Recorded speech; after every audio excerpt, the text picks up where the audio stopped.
अस्सलाम वालेकुम, मैं हूं वैस मंगलवाला और आप देख रहे हैं वर्ल्ड वाइज। दुनिया को देखने का, जांचने का, परखने का एक अलग जाविया। सबसे पहले देखते हैं आज की टॉप स्टोरीज। चैंपियंस ट्रॉफी का मामला, आईसीसी का इजलास एक बार फिर मुलतवी। पाकिस्तान की हवाबाजी सनत के लिए मस्बत खबर, पीआईए पर से पाबंदी हट गई। और अमेरिका छोड़कर जाने के लिए गूगल सर्चेस में 1000% इजाफा। जी, ये थी हेडलाइंस और अब हेडलाइंस के बाद चलते हैं प्रोग्राम में खबरों की तफसील की तरफ। सबसे पहले नज़र डालते हैं जी पाकिस्तान की हवाबाजी की सनत के लिए जो मस्बत खबर हमारे पास आई है, पीआईए पर से पाबंदी हट गई है और ये बड़ा एक अहम मामला हुआ है। पाकिस्तान की हवाबाजी की सनत के लिए बड़ी मस्बत खबर, पाकिस्तान की कौमी एयरलाइन के जहाज़ अब मुसाफिरों को लेकर यूरोप की फ़ज़ाओं में परवाज़ भर सकेंगे। 4 साल बाद पाकिस्तान इंटरनेशनल एयरलाइंस पर आयद पाबंदी हटा ली गई है। यूरोपीय एयर सेफ्टी एजेंसी ने जो वजारत हवाबाजी और पीआईए की इंतज़ामिया को बाज़ाब्ता तौर पर आगाह कर दिया है और साथ ही पीआईए को स्टैंडर्ड्स पर पूरा उतरने पर मुबारकबाद भी दे दी है। तर्जुमान पीआईए ने यह कहा है कि 4 साल की मेहनत के बाद हमने ये अहम हदफ हासिल किया है और इस पाबंदी के बाद अब पूरी कौम यूरोपीय सेक्टर्स पर दोबारा अपनी कौमी एयरलाइन पर बराह रास्त सफ़र कर सकेगी। तो ये एक बड़ी पॉजिटिव खबर है जो कि पाकिस्तान इंटरनेशनल एयरलाइंस की तरफ से आई है। और 2020 में हम सबको याद होगा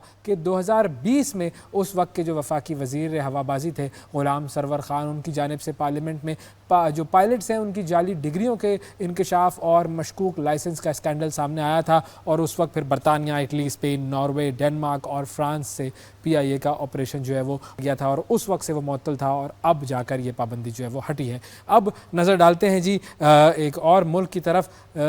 ये मुल्क है यूनाइटेड किंगडम। जी, बरतानिया की तरफ देखते हैं कि मामला क्या हुआ है। बरतानिया में एक बड़ा और इंटरेस्टिंग मामला भी हुआ है। एक तो खबर हम आपको देंगे कि जो असिस्टेड डाइंग का बिल वहाँ पर मंजूर हुआ है, लेकिन बरतानिया की जो वज़ीर ट्रांसपोर्ट हैं लुइस हेग, उनको 10 साल कबल की गई एक मामूली गलती की वजह से महज 3 महीने बाद वजारत के ओहदे से मुस्तफ़ी होना पड़ गया है। 10 बरस कबल तकरीबन 2013 में लुई हेग ने अपना दफ्तरी जो मोबाइल फ़ोन है वो चोरी होने का दावा किया था। बाद में उनको मोबाइल फ़ोन मिल गया और उन्होंने पुलिस को बताए बगैर फ़ोन इस्तेमाल करना शुरू कर दिया। अब ये देखें, ये कितनी छोटी सी बात है और हमारे यहाँ पे क्या क्या हो जाता है और इस्तीफ़ा तो क्या, खैर किसी किस्म की पशीमानी भी नहीं होती। बहरहाल, तो जब उनको मोबाइल मिल गया उन्होंने पुलिस को बताए बगैर मोबाइल इस्तेमाल करना शुरू कर दिया। पुलिस को जब इस बात का इल्म हुआ तो लुइस को पूछगछ के लिए बुलाया गया, जहां उन्होंने एतराफ़ किया जी कि ठीक है जी, मैंने गलत बयानी की, धोखा दी, और ये उन्होंने एतराफ़ कर लिया। एतराफ़ जुर्म पर 2014 में उन पर कायम जो मुकदमा था उसको ख़त्म कर दिया गया था।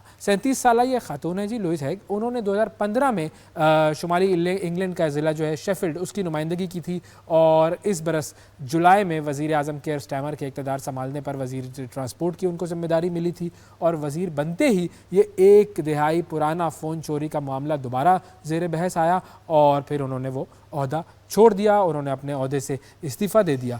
और मुस्तफ़ी होने से कबल लुई हेग ने अपने एक बयान में ये कहा था कि वकील के मशवरे पर इक़बाल जुर्म कबूल किया था और इस हकीकत के बावजूद कि ये एक मामूली सी गलती थी, उससे मुझे कोई फ़ायदा नहीं हुआ। अब ज़रा रुख करते हैं जी एक और मुल्क की तरफ जो कि है आयरलैंड। जी, आयरलैंड में कल हुए थे इंतखाबात और आवाम ने अपना हक़ राय दही इस्तेमाल किया था। उसके इब्तदाई नताइज के मुताबिक मुल्क में जो वाहिद जमाती हुकूमत बनने का इम्कान कम नज़र आ रहा है, यानी कि आयरलैंड में आम इंतखाबात के जो वोटों की गिनती है वो अभी तक जारी है और अब तक के नताइज के मुताबिक तीनों अहम जमातों के दरमियान बड़ा सख्त मुकाबला दिखाई दे रहा है। बाएं बाजू की जमात है सिन फेन, उसने 21% के करीब वोट हासिल किए हैं और ये 21% वोट हासिल करके ये दोनों दाएं बाजू की जो जमातें हैं उनसे थोड़ा सा आगे है और हतमी नताइज के लिए अब हमें चंद रोज़ इंतज़ार करना पड़ेगा। ठीक है जी, तो ये हो गई जी आयरलैंड की खबर।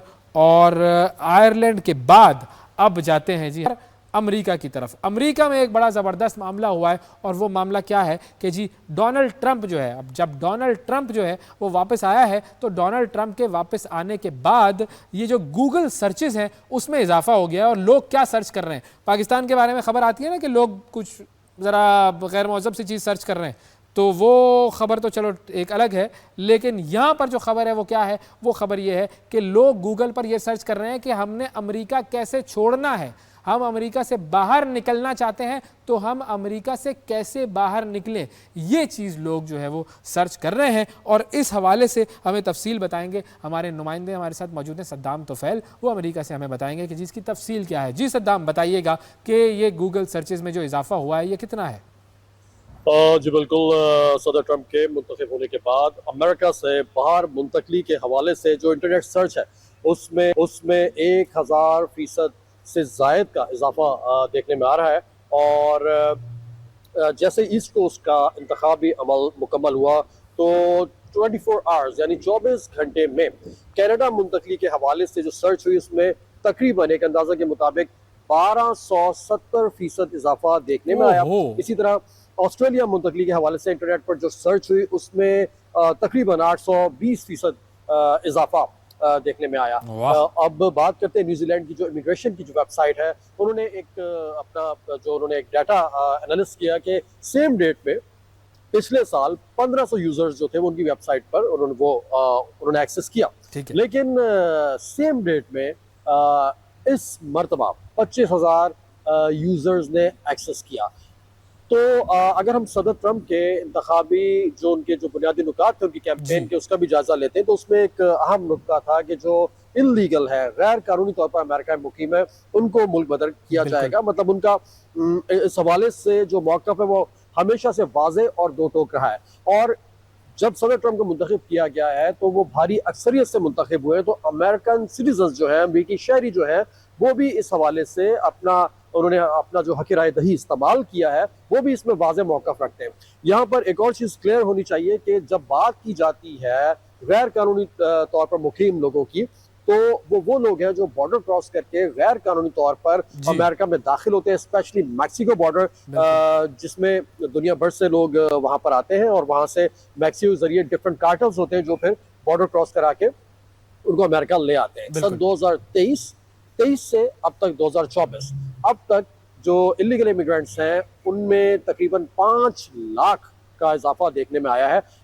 हमने ये भी देखा कि जब सदर ट्रंप ने टीवी डिबेट में हिस्सा लिया तो उन्होंने ये बात कही थी कि 18 मिलियन गैर कानूनी तारकीन वतन मुकीम है जिन्हें मुल्क बदर किया जाएगा।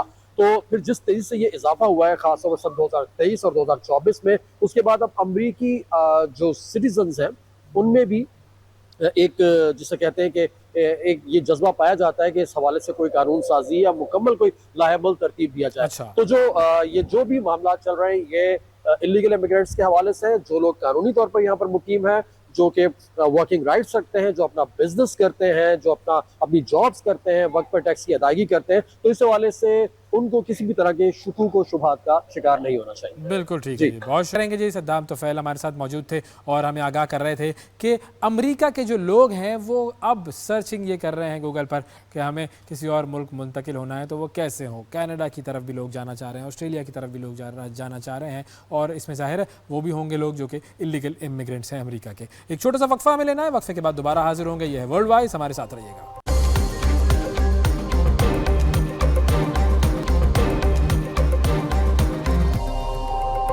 Welcome back. ब्रेक के बाद एक मरतबा फिर वर्ल्ड वाइज में आपको खुशामदीद कहते हैं और अब बात करनी है एक ट्रेंड की। एक बहुत ही नाजेबा ट्रेंड है, एक बहुत ही बेहुदा ट्रेंड इसे कहा जाए। ये वो ट्रेंड है जो कि इस वक्त सारी दुनिया में तो फैला हुआ ही है, लेकिन पाकिस्तान में भी ये ट्रेंड फैला हुआ है, और ये ट्रेंड है वीडियो लीक्स का। पाकिस्तान की बहुत सारी ऐसी ख़वातीन हैं, बहुत सारी ऐसी एक्ट्रेसेस, टिकटॉकर्स हैं जिनकी वीडियोज़ लीक हुई हैं गुज़िश्ता कुछ अरसे में, और तवातुर के साथ ये मामला देखने में आ रहा है कि हर थोड़े दिन के बाद किसी एक लड़की की वीडियो लीक होती है, वो सारी दुनिया में वो फैलती है। और ये मामला है क्या, ये मामला है क्या, ये वीडियोस कैसे लीक हो जाती हैं, कौन लीक करता है, क्या इसके पीछे फिनोमेना है, इससे बचना किस तरीके से है, ये पूरा मामला है जो कि हमने डिस्कस करना है। बहुत सारी लड़कियों के साथ ये मामला हुआ है। मनाहिल मलिक मशहूर टिकटॉकर हैं, एक्ट्रेस हैं, कमल आफ्ताब, इमशार रहमान, मतीरा, मुस्कान चांडियो, और बहुत सारे नाम ऐसे हैं कि इनकी वीडियोस लीक हुई हैं और फिर उसके बाद ज़ाहिर न जाने कहाँ कहाँ पहुँची। अब ये तो वो वीडियोज़ हैं जो कि मशहूर पर्सनालिटीज़ की वीडियोज़ लीक हो गई। ऐसा भी हो सकता है कि बहुत सारी ऐसी ख़वातीन हो, ऐसी लड़कियां हों कि जो कि जिन्हें हम ना जानते हों, जिनके नाम से भी हम वाकिफ़ ना हो, और उनकी भी वीडियोस लीक हुई हों। तो ये वीडियोस कैसे लीक होती हैं, इनके पीछे क्या फिनोमिना है, कैसे इनको रोका जा सकता है, हुकूमत क्या कर रही है, FIA क्या कर रही है, कैसे इससे बचना है, ये पूरा मुद्दा है जो कि हमने इस सेगमेंट में डिस्कस करना है, ताकि इस मामले को समझा जाए और फिर इस मामले को समझने के बाद इसका कोई सद्देबाब किया जाए। तो इस हवाले से हमने सबसे पहले समझना है कि ये वीडियोस लीक किस तरह होती हैं। मिर्ज़ा ज़फ़र साहब हमारे साथ मौजूद हैं, साइबर सिक्योरिटी एक्सपर्ट हैं, उनसे हम बात करते हैं। अस्सलाम वालेकुम मिर्ज़ा ज़फ़र साहब, बहुत शुक्रिया सर आपने प्रोग्राम के लिए वक्त निकाला। अब ये वीडियोस लीक तो हो रही हैं, हर थोड़े दिन के बाद एक वीडियो लीक हो रही है, तो ये वीडियो एक तो बनाना गलत है, सबसे पहली बात तो ये है कि ये वीडियो बनाना गलत है और इस तरह के काम नहीं करने चाहिए। लेकिन ये जो वीडियो लीक का मामला है, ये वीडियो लीक होती है, वीडियो लीक करवाई जाती है, ये फिनोमिना क्या है, कैसे ये डेटा मार्केट में आ जाता है? ये मल्टीपल वेज हैं वीडियो लीक्स के। ये जो वीडियो लीक्स आ रही हैं, पहली चीज तो ये कि इंटरसेप्शन होती है कम्युनिकेशन के बीच में, ठीक है। दूसरा वे आउट ये होता है कि आप जब अपना मोबाइल फोन सेल आउट करते हैं, ठीक है, तो आप अपना डेटा वाइप आउट करते हैं, मगर वो डेटा रिकवरेबल होता है। जो भी डेटा आपके मोबाइल फोन में है वो रिकवरेबल होता है, वो रिकवर होके उसकी वीडियोस को यूज किया जाता है। मोस्टली जितने भी टिकटॉकर्स हैं वो अपना मोबाइल अपग्रेड करते हैं, वो बेचते हैं, ठीक है। वो डेटा रिकवर करते हैं मार्केट के अंदर लोग और फिर उसे लीक आउट करते हैं। सेकंड वे ये होता है कि अगर आप बहुत ज़्यादा पॉलिटिकल हैं, बहुत ज़्यादा इन्फ्लुएंशियल हैं, ठीक है, तो जो आपका व्हाट्सएप का डेटा है या फेसबुक का डेटा है, that is being intercepted at the moment, ठीक है। तो वो डेटा ट्रांसमिट होने के बीच में videos can be intercepted and recorded. तो दोनों वेज पॉसिबल है। अब अगर हम चाहें कि ये जो वीडियो लीक होना या डेटा लीक होना, इस फिनोमिना को रोका जा सके, तो ये कैसे किया जा सकता है, रोक किस तरह सकते हैं अपने डेटा को लीक होने से? यार इसके दो वेज होते हैं एंड्रॉयड और आईफोन के अंदर, एप्पल के अंदर, कि आप अपना डेटा इनक्रिप्ट करते हैं। जो इनक्रिप्टेड डेटा होता है वो अगर रिकवर भी हो जाए तो वो रिट्रीव नहीं हो सकता। अच्छा, तो सबसे पहला काम हर बंदे को ये करना चाहिए when you are selling your mobile, कि अपना डेटा इनक्रिप्ट करें। इनक्रिप्ट करने के बाद उस डेटा को फॉर्मेट। ये जो डेटा इनक्रिप्ट करना है, इसका प्रोसेस क्या आसान प्रोसेस है, हर कोई कर सकता है? ये मोबाइल के अंदर ऑप्शन होता है सेटिंग्स में, हम यूज नहीं करते ये ऑप्शन, डरते हैं कि इनक्रिप्ट हो जाएगा, हम भूल जाएंगे, 10,000 चीजें। मगर इनक्रिप्शन इज मैंडेटरी। अपना डेटा आजकल के दौर के अंदर गोल्ड, सिल्वर, प्लैटिनम ये रिसोर्स नहीं है expensive. The most expensive resource in today's world is data. बिल्कुल है सबसे इंपॉर्टेंट चीज। अच्छा, अब अगर सपोज किसी ने अपना डेटा जो है उसकी हिफाजत नहीं की, उस डेटा को इनक्रिप्ट नहीं किया और वो डेटा जो है वो अब लीक हो चुका है और वो इंटरनेट पर मुख्तलिफ जगहों पर फैला हुआ है, तो अब जो मुख्तलिफ सोशल मीडिया प्लेटफॉर्म्स पर जो डेटा या जो वीडियोस वगैरह आ जाती हैं, उनको किस तरह हटाया जा सकता है? ये सोशल मीडिया प्लेटफॉर्म्स हैं, ठीक है, गवर्नमेंट को इनिशिएटिव लेना चाहिए। मसला ये कि हमारी अपनी गवर्नमेंट जो है वो बात नहीं करती है मेटा से या दूसरे सोशल मीडिया प्लेटफॉर्म से, कि अगर कोई कंटेंट आपका आ गया है सोशल मीडिया प्लेटफॉर्म पे जो कि इनअप्रोप्रिएट है या अकॉर्डिंग टू गवर्नमेंट नहीं है, तो गवर्नमेंट उनके साथ ट्रीटी साइन करे कि भाई कोई कंटेंट है उसे रिमूव किया जाए। They do remove that content particularly, मगर हमारे यहाँ कोई ये लॉ इन्फोर्स होता ही नहीं है। दूसरी चीज़ ये कि जिनका डेटा या जिनकी वीडियोस लीक होती है वो लोग फेसबुक से कांटेक्ट ही नहीं करते हैं, मेटा से कांटेक्ट ही नहीं करते हैं, टिकटॉक से कांटेक्ट ही नहीं करते हैं कि हमारी वीडियोस को रिमूव किया जाए, रिवोक किया जाए, डिलीट किया जाए, बात की जाए। They don't do that. तो अब जैसे आपने कहा कि हुकूमत कुछ करे इस हवाले से, फेसबुक से, मेटा से वगैरह से, कंपनियों से बात करे, लेकिन हुकूमत तो चले हमें पता है अपने मामलात में इतनी उलझी हुई है, इतनी सारी चीज़ें हैं, ज़ाहिर है हुकूमत कैसे टाइम निकालेगी इन तमाम चीज़ों के लिए। तो अगर हुकूमत कुछ नहीं कर रही तो इंडिविजुअली क्या किया जा सकता है, और इंडिविजुअल अगर कोई कॉन्टैक्ट करता है इन इदारों से, यूट्यूब से, फेसबुक से, तो वो क्या रिस्पॉन्स होता है उनका? उनका mechanism, they have a mechanism, ठीक है, कंप्लेन रजिस्ट्रेशन मैकेनिज्म है उनका। It takes time around, you can say 24 to 48 hours, but if an appropriate forum is contacting them, then जल्दी भी हो सकता है। That's why I said कि गवर्नमेंट को इनिशिएटिव लेना चाहिए, गवर्नमेंट इनिशिएटिव नहीं लेती है। ये जो हमारा साइबर सिक्योरिटी विंग है एफआईए का, they need to sign proper treaties MoUs with social media platform providers कि भाई अगर कोई कंटेंट हमारे पास कंप्लेन आती है और वो कंटेंट हमें रिमूव करना है तो you would help us and we would help you in vice versa. हम पूरा का पूरा ट्विटर ब्लॉक कर देते हैं, उससे क्या फर्क पड़ता है? बिल्कुल, हम तो खुद सोशल मीडिया प्लेटफॉर्म से बात नहीं करती हमारी गवर्नमेंट, बात करे तो इट कैन बी डन। क्यों दूसरे कंट्रीज में ऐसी चीजें नहीं होती हैं? बिल्कुल सही जी, बहुत शुक्रिया अदा करेंगे। मिर्जा जफर साहब हमारे साथ मौजूद थे, साइबर सिक्योरिटी एक्सपर्ट। अच्छा, अब इस मामले का एक लीगल पहलू भी है कि अगर कोई ये मामला होता है तो पाकिस्तान में इसके हवाले से कवानीन क्या है, वो कवानीन क्या जो है वो कवानीन कितने इम्प्लीमेंट होते हैं और कितना ज़्यादा इफेक्टिव वो कवानीन हैं, सज़ाएँ कितनी ज़्यादा होती हैं इस हवाले से, और इस पर हम बात करेंगे। हमारे साथ बैरिस्टर सैयद शहबाज शाह साहब मौजूद हैं जो कि माहिर कानून हैं और इस तरह के केसेस के हवाले से जो है वो डील करते हैं। शहबाज साहब अस्सलाम वालेकुम सर, बहुत शुक्रिया आपका। सबसे पहले मैं आपसे जानना ये चाहूँगा कि साइबर सिक्योरिटी कह लीजिए, डेटा लीक कह लें, वीडियो लीक्स कह लीजिए, इस तरह के जो मामलात होते हैं इसके हवाले से पाकिस्तान में क्या कानून, क्या कवानीन मौजूद हैं? जी, इसमें अवैध साहब हमने हमारे पास कानून है प्रिवेंशन ऑफ इलेक्ट्रॉनिक क्राइम 2016 जो कि पार्लियामेंट ने पास किया है जी, और 2016 का जो कानून है इलेक्ट्रॉनिक क्राइम का, साइबर क्राइम का, उसमें कैटेगोरिकली इन चीज़ों के बारे में लिखा गया और उसमें जो इनके पनिशमेंट हैं वो भी उसके बारे में प्रिसाइजली लिखा हुआ है। ठीक है, तो इलेक्ट्रॉनिक क्राइम के बारे में बहुत सारे लोगों को, जो हमारी न्यू जनरेशन है, उनको इसका इल्म नहीं है।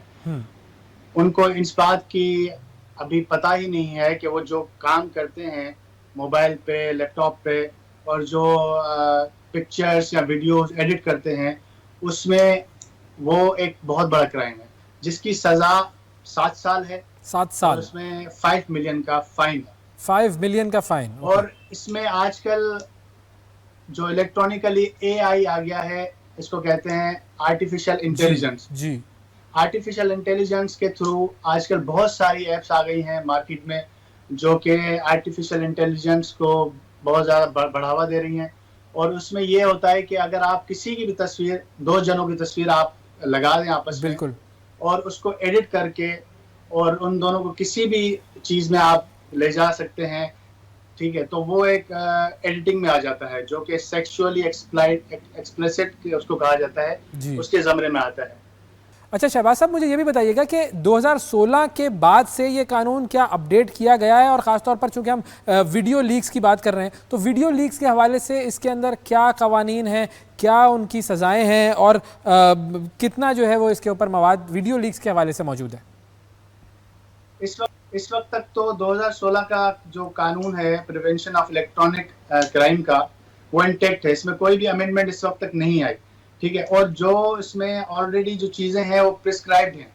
जैसे हमारा सेक्शन 11 कहता है कि एनी वीडियो जो आप एडिट करते हैं, कॉपी करते हैं किसी के मोबाइल से, किसी के भी लैपटॉप से कॉपी करके, उसकी भी सज़ा है, उसकी सज़ा भी प्रिस्क्राइब की गई है, 6 महीने सज़ा है। और इसमें अगर आप जाते हैं सेक्शन 21 में, तो सेक्शन 21 कहता है offence against modesty of a natural person and minor. जो भी ऑफेंस होगा नेचुरल पर्सन के साथ या किसी माइनर के साथ, उसकी सज़ा, नेचुरल पर्सन के साथ की सज़ा 5 साल है विद फाइन है 5 मिलियन, और माइनर के साथ अगर कोई ऐसा होता है किसी भी किस्म की जो है वीडियो लीक होती है तो उसकी सज़ा तकरीबन 7 साल है विद फाइन है। अच्छा, ज़ाहिर है एफआईए इन्वॉल्व होता है, एफआईए तक पहुंचना मुश्किल है, उनसे डील करना मुश्किल है, आम आदमी के लिए एक मुश्किल काम होता है, तो उन तक पहुंचने के लिए क्या तरीका कार है, किस तरीके से उन तक ये बात या अपना जो प्रॉब्लम है वो लेकर जा सकते हैं लोग? जी, आज देखिए, आजकल जो दौर है वो कंप्यूटराइज्ड दौर है। बिल्कुल, और हमारे एफआईए ने बहुत ही आसान एक कंप्लेंट सेल कायम किया है। एफआईए की वेबसाइट पे जाएं, वहाँ कंप्लेंट सेल का एक ऑप्शन है जहाँ पे कोई भी पर्सन अपनी कंप्लेंट दर्ज करवा सकता है थ्रू ऑनलाइन, और उसमें सारी चीज़ें लिखी हुई हैं। और एफआईए इसकी तहकीकात करती है, एफआईए के ज़मरे में आते हैं सारे कानून।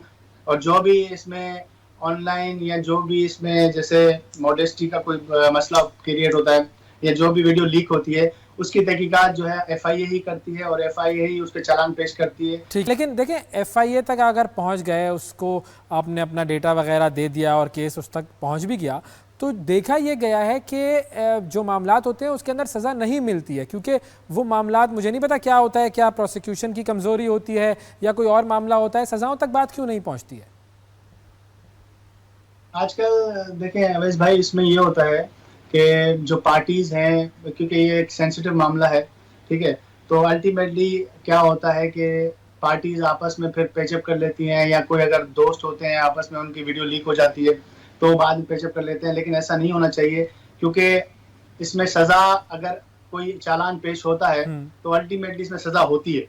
अगर ऐसी कोई चीज पेश नहीं होती, कोई ठोस सबूत पेश नहीं होता, तो इसमें फिर सजा, क्योंकि केस जल्दी खत्म हो जाता है, उसके बाद एक्यूटल हो जाता है, तो फिर उसमें जो है सजा नहीं होती, उसमें केस खत्म हो जाता है, और उस खत्म होने के साथ साथ जाहिर बात है उसके ऊपर जो एलिगेशन है वो भी खत्म हो जाता है। और अगर हम परसेंटेज की बात करें कि कितने % ऑफ द केसेस ऐसे होते हैं कि जिनके अंदर सजा होती है? तकरीबन आजकल तो मेरे ख्याल में कोई जो भी केस रजिस्टर होते हैं, उन रजिस्टर्ड केसों में से 20 to 30% जो है सजाएं होती हैं, ठीक है, और बाकी जो केसेस हैं उसमें तकरीबन वो पैचअप हो जाता है, आउट ऑफ द कोर्ट वो सेट ही। बिल्कुल ठीक है जी, बहुत शुक्रिया अदा करेंगे। बैरिस्टर सैयद शहबाज शाह साहब हमारे साथ मौजूद थे और बात हो रही थी वीडियो लीक्स और डेटा लीक्स के हवाले से कवानीन की। अब बुनियादी मामला यह है कि जब इस तरह की वीडियोस बनेंगी तो फिर उनके लीक होने का खदशा हमेशा रहेगा। ऐसा नहीं है कि आपने कोई चीज़ अपने मोबाइल पर अपनी वीडियो बना ली और उसके बाद उसके लीक होने का ख़तरा ही ना रहे, क्योंकि अगर आप उसे नहीं फैलाएंगे तो कोई ना कोई ऐसा शख्स जो कि आपसे कनेक्टेड हो और मुजरिमाना जहनियत रखता हो या उसके साथ आपका कोई अनबन हुई हो, वो ये वीडियोस फैला सकता है। तो पहली चीज़ तो ये है कि उन वीडियोस को बनाना ही नहीं है, दूसरी चीज़ ये है कि उनको सेव नहीं रखना है, और तीसरी चीज़ ये कि किसी भी तरीके से अपने डेटा को अगर आप रख रहे हैं तो सेव करने का मैकेनिज़्म ऐसा रखें कि वो डेटा लीक ना हो सके। ये ख्याल आपने ही रखना है अपने डेटा का, उसके अलावा कोई नहीं रख सकता। एक वक्फा लेते हैं, वक्फे के बाद दोबारा हाजिर होंगे। ये है वर्ल्ड वाइज, हमारे साथ रहिए।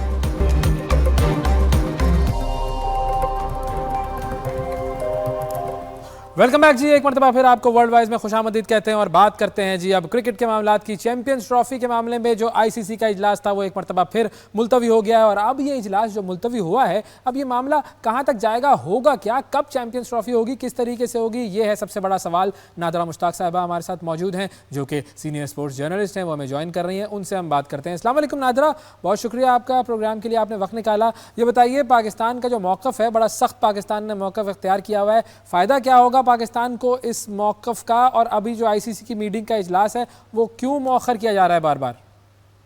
जिस तरह आप ये कह रहे हैं कि फायदा होगा या नहीं, देखिए मौक़िफ़ पे पाकिस्तान जरूर कायम है, लेकिन आपको इस बात से अंदाजा हो जाना चाहिए, बल्कि मेरे ख्याल से हर जी शो जो शख्स है वो ये जानता है कि इस वक्त जो लिंगर ऑन कर रहा है ICC, उनको ये पता है कि 1 दिसंबर जो है वो होगा एक नया दिन, एक नया चेयरमैन होगा ICC का, और वो चेयरमैन होगा जो कि आपके खुद उनकी फेवर का है। लाइक जय शाह जिन्हें कहा जाता है, वो इंडिया के हैं, BCCI में भी रह चुके हैं, और सारा उनके जो इंटेंशंस हैं, उनकी जितनी भी सिंपैथीज हैं, वो सारी इंडिया के लिए हैं। तो डेफिनेटली जो ये मीटिंग को इन्होंने डिले किया कल, तो इससे ये बात तो ऑब्वियस हो गई है। आज सैटरडे ऑब्वियसली वहां पर क्लोज होता है, सैटरडे एंड संडे ऑफ होता है।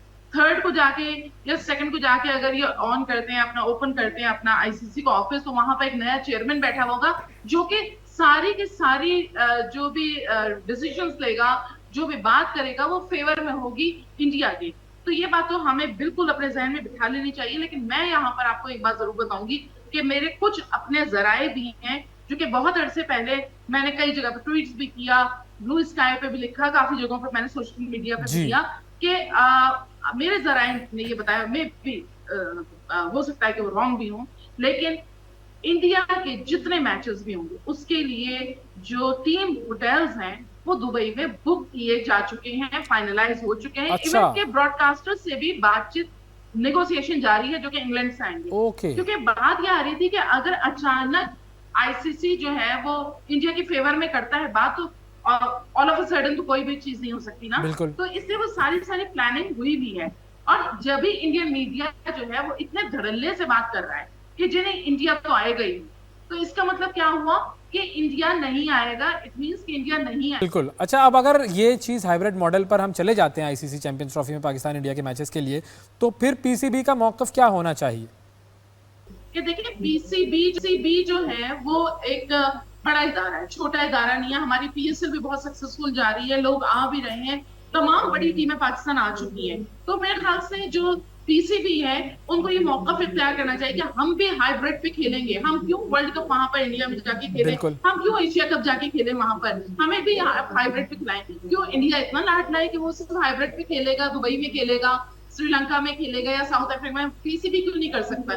पीसीबी को स्टैंड लेना चाहिए। ठीक है, अगर आप नहीं आ रहे ना आए, हमारी बला से ना आए। मैं तो कहती हूँ इंडिया टीम ही ना हो, ठीक है, वो तो सिर्फ रेवेन्यू के लिए हमें भी खामोश होना पड़ता है कि हम हमारे पास इतना नहीं है, लेकिन आपको हाइब्रिड मॉडल पे फिर हमें भी जाना चाहिए। सही। अच्छा, अब जो आईसीसी के करंट चेयरमैन हैं उनके एक्सटेंशन की बात चल रही है कि 1 महीने का उनको एक्सटेंशन दे दिया जाएगा, इस खबर में कितनी सदाकत है? देखिए ग्रेग बार्कले की मैं नहीं समझती कि कोई तौसीक की जाएगी, क्योंकि आईसीसी जो है यूजुअली वो करता नहीं है तौसीक वगैरह, तौसीहात नहीं होता, जो होता है वैसे ही होता है। और आईसीसी चैंपियंस ट्रॉफी के लिए अगर वो उनको रोक रहे हैं तो वो एक डिफरेंट चीज है, लेकिन मैं नहीं समझती कि उनकी कोई वो एक्सटेंशन उनको मिलेगी। बहुत अदा करेंगे जी। नादरा मुश्ताक साहिबा हमारे साथ मौजूद थी, सीनियर स्पोर्ट्स जर्नलिस्ट। और अब ज़रा हमें रुख करना है जी ऑस्ट्रेलिया का। जी, ऑस्ट्रेलिया में हुआ यह है कि ऑस्ट्रेलिया में कानून पास कर दिया गया है कि सोशल मीडिया इस्तेमाल नहीं कर सकेंगे 16 साल से कम उम्र के बच्चे। अब ये कानून जो है इसकी तफसील क्या है, इस हवाले से हम बात करेंगे। हमारे साथ सितवत आदिल खान मौजूद हैं जो कि सहाफ़ी हैं, ऑस्ट्रेलिया से हमें ज्वाइन कर रही हैं। अस्सलाम वालेकुम सितवत, बहुत शुक्रिया आपका, आपने प्रोग्राम के लिए वक्त निकाला। पहले तो अगर हमें थोड़ी सी इस कानून की तफसील अगर आप बता सकें प्लीज़।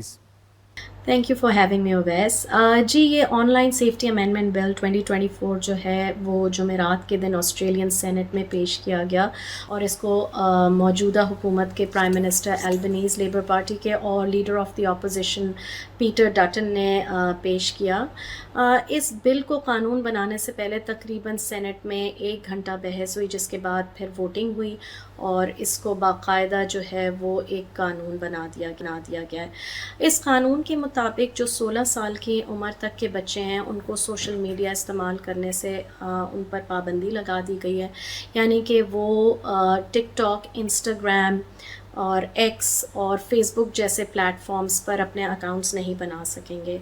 इसी बिल के अंदर ये चीज़ वाज़ेह कर दी गई है कि जो एजुकेशनल ऐप्स हैं या प्लेटफॉर्म्स हैं, जैसे कि आपका व्हाट्सएप है या यूट्यूब है या गूगल क्लासरूम्स है, वो इस बिल से एग्जेम्प्ट होगा। अच्छा, इस कानून को पास करने की ज़रूरत क्यों पेश आई? रैशनल क्या था, इश्यूज़ क्या थे?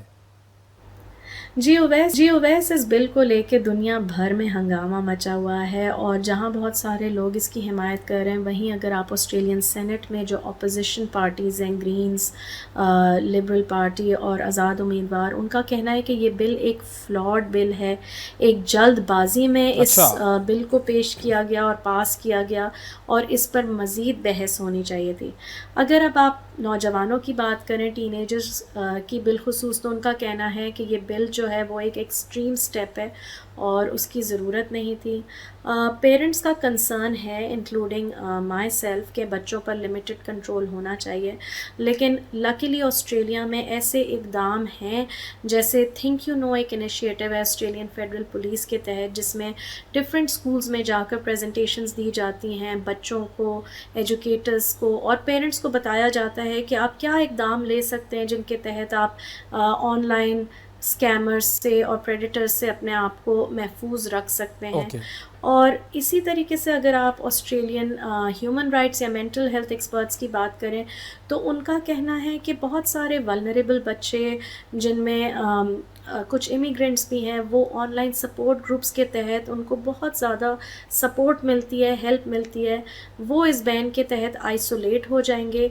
तो ये एक एक्सट्रीम स्टेप कहा गया है, जिससे बच्चे जो हैं वो सोसाइटी में पार्टिसिपेट करने से भी कासिर रह जाएं। सितवत, मुझे बताइएगा कि ये कानून कब से इम्प्लीमेंट होगा? जी वैसे ये कानून अभी फ़ौरी तौर पर इम्प्लीमेंट नहीं होगा, ये तकरीबन 2025 में यानी 12 महीने के बाद इम्प्लीमेंट होगा। इसकी वजह ये है ताकि तमाम सोशल मीडिया प्लेटफॉर्म्स जिनमें आपका फ़ेसबुक है, इंस्टाग्राम है, टिकटॉक है, स्नैपचैट है, इनको इनफ टाइम मिल जाएगा ताकि ये अपने सिस्टम्स डेवलप कर लें जिसके तहत ये वेरीफाई कर सकें कि जो भी अकाउंट्स इनके पास बन रहे हैं वो 16 साल की उम्र से ज़्यादा के बच्चे हैं। और अगर किसी ने इस कानून की खिलाफ वर्जी की तो उसको सज़ा क्या मिलेगी? जी, अभी तो इस बिल को इम्प्लीमेंट और लागू होने में तकरीबन 12 महीने का टाइम इसीलिए है क्योंकि जो सोशल मीडिया प्लेटफॉर्म्स हैं वो ऐसे सिस्टम्स डेवलप कर लें जिनके तहत वो एज वेरिफिकेशन कर सकें कि जो भी अकाउंट्स उनके पास बन रहे हैं वो 16 साल से कम उम्र के नहीं हैं। और अगर कोई ऐसे सोशल मीडिया प्लेटफॉर्म्स हैं जो वो ये ना कर सके तो उन पे तकरीबन 50 मिलियन डॉलर्स का जुर्माना होगा। जो खुशाइन बात है कि जो नौजवान या पेरेंट्स हैं वो अगर इसकी ख़िलाफ़ वर्जी करते हैं तो उन पर किसी किस्म का कोई जुर्माना नहीं होगा। सितवत आदिल हमारे साथ मौजूद थी, सहाफ़ी और एजुकेशनिस्ट जो कि ज्वाइन कर रही थी हमें ऑस्ट्रेलिया से, और बात हो रही थी कि सोशल मीडिया पर पाबंदी लगाई जा रही है। ऑस्ट्रेलिया में 16 साल से कम उम्र बच्चे अब इस कानून के पास होने के बाद एक ख़ास अरसे के बाद ये कानून इम्प्लीमेंट हो जाएगा और वो सोशल मीडिया इस्तेमाल नहीं कर सकेंगे। वेरी इंटरेस्टिंग, बहुत ही ज़बरदस्त किस्म का ये कानून है और बहुत सारे ममालिक को इस हवाले से सोचना पड़ेगा कि इसके क्या डेंजर्स हैं और किस वजह से ऑस्ट्रेलिया जैसे तरक्की याफ्ता मुल्क ने इस कानून को इम्प्लीमेंट किया। क्योंकि जब एक तरक्की याफ्ता मुल्क ये काम करता है तो फिर बहुत सारे लोग सोचते हैं इसके ऊपर, और हमें भी इस चीज़ के ऊपर बहुत ज़्यादा सोचने की ज़रूरत है। आज के प्रोग्राम में इतना ही, आपसे अगले प्रोग्राम में फिर मुलाकात करेंगे। उस वक्त तक के लिए इजाज़त दीजिए। अल्लाह हाफ़िज़।